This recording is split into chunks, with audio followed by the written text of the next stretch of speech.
everyone! Becky Launder with myConsultant Training, one of your leaders with Usborne Books and more. All right, you guys, we are going to talk home parties. So if you read my blog post, here's my home party confession. I didn't really want to do one, ever. Like, I think I told people that.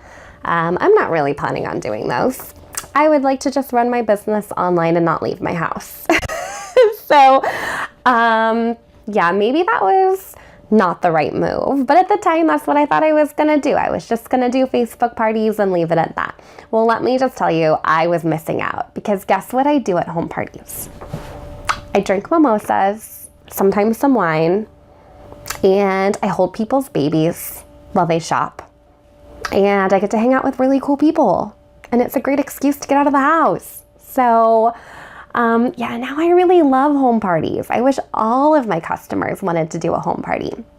But here are a couple of reasons. If you're a reluctant home partier, like I was, you have to think about your customers here. So some people are very tactile. They want to see the books. They want to touch the books. They want to flip through the books. They really want to dive in and get them in their hands, right?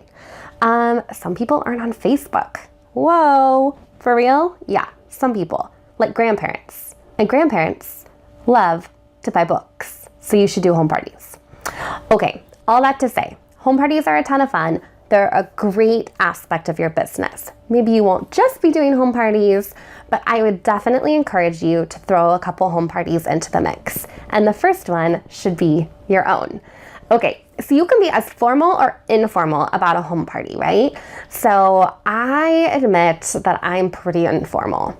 I'm more of a girl that's like, here are all the books, they're awesome, and then I just talk it up with people and I'm like, oh yeah, that book, did you see how it does this? And oh, this one's really cool, let me show you this special feature.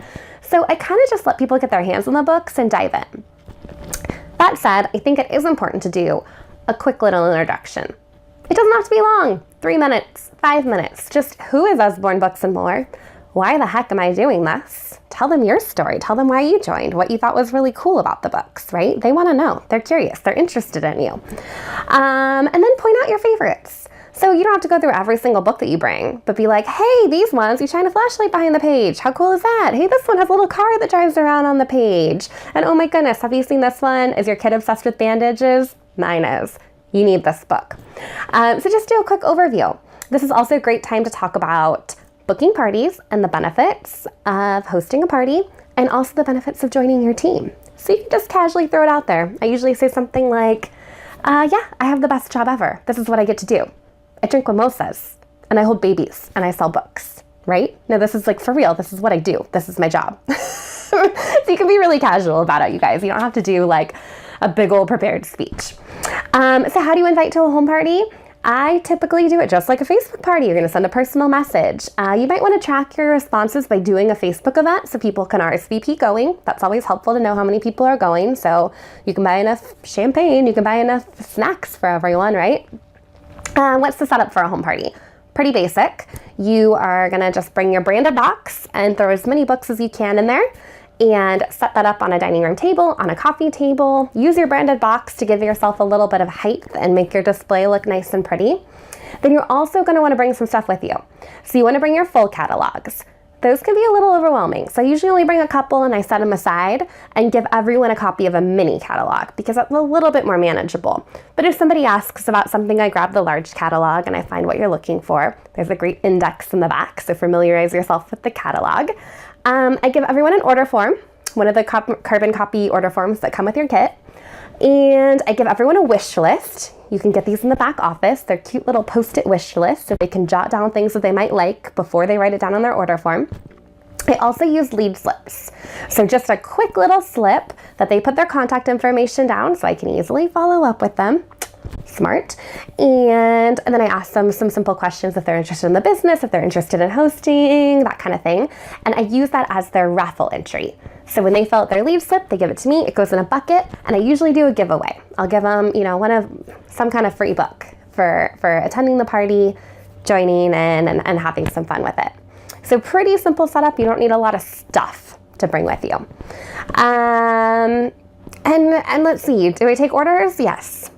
If you have inventory and you feel like lugging your inventory, feel free to bring it. But personally, that's a lot more work than I would like. Remember, I like drinking mimosas and holding babies. So I would just bring a sample of books. If you're feeling like you don't have a ton of books on hand, grab your kids' books off the shelf that you've already bought that are Usborne books. They're just for display purposes only. So these are just your books that everyone can kind of check out and get a feel for. I usually bring one of each kind of book. Like I try to bring a peek inside, a look inside, a see inside, so they can kind of see the differences if you have those on hand. And of course, bring your bestsellers, bring your busy books. You know, bring the most popular items, a shine a light book, that sort of thing. Whatever you have is probably what they're gonna want to buy, because they like to see it, and then they'll probably order that item. I take orders on order forms. I have them complete the order form from start to finish. I give them an option if they would like to have their order shipped to them directly, or if they would like to have it shipped with the hostess rewards, so their shipping will be 8%. So that's not going to make a difference if they have an order over $75, because they're going to pay 8% anyway, so you might as well just ship it to them directly. But if it's a smaller order, they're only picking out a couple of books, 1 or 2 books, then you don't have to charge them $6 for shipping. You can just add it to your hostess reward order and charge them 8% of their total. Don't forget to charge tax. And a lot of times I'll just take payment right there on my Square reader, but you can also write down all their credit card information, make sure you get the 3-digit code and their billing zip code, and you can enter that directly into Order Pro, and then you don't have to worry about the fees for Square. And the very last thing is you should recruit your home party hostess. So one cool thing about doing a home party is that you're likely not going to the e-commerce site and ordering right there. You are entering those orders later. So if your hostess has any thought in her mind that she might want to join your team, it is a great way to give her the commission from the party. They were her friends. Why not, right? For me, it's hard to walk away from a sale, but let me tell you, girls, it is always better to grow your team and lose out on that sale. Like, it's just way better to grow your team. It's going to help you in the long haul. You don't have to worry about it. Or if you guys talk about it, you can split it, whatever you want to do. But I would say that you can offer at least a portion of the commission to her if she decides to join, and then you could run those orders through her account when she signs up. It's a top secret trick right there that usually works pretty well. Okay, all right, and one more thing. So booking parties from a home party. This is a great way to get future parties booked.